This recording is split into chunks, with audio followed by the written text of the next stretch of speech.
The loss of his camera obscura notwithstanding, and in 1805 this was no small expense, Dodwell readily spurned the women's belief in what he termed magic ceremonies, along with the distress of his Greek assistant.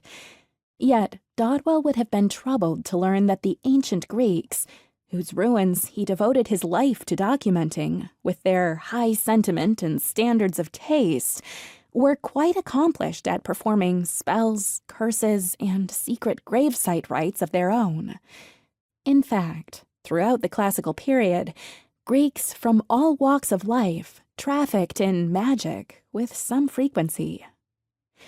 By the 1840s, just over a decade after Dodwell's death, scholars would come to grapple with the emergence of a number of so-called curse tablets from across the Mediterranean. Broadly defined, curse tablets are small, thin sheets of lead, inscribed with maledictions, spells, and prayers against rivals, lovers, wrongdoers, or otherwise threatening persons. Material remnants of ancient curse rituals. Over 2,000 such tablets are known today from antiquity. These objects were deposited in graves, chthonic sanctuaries, wells, and other underground locales, sites that practitioners understood as conduits to the underworld.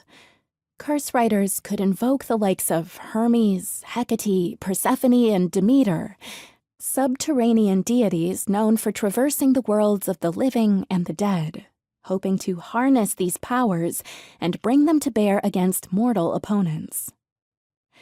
Though the great majority of curse tablets were composed in Greek and Latin, curse practice was adopted in the late classical and Hellenistic periods by the communities with whom the Greeks came into contact, from Punic residents of Carthage to Oscan groups of southern Italy.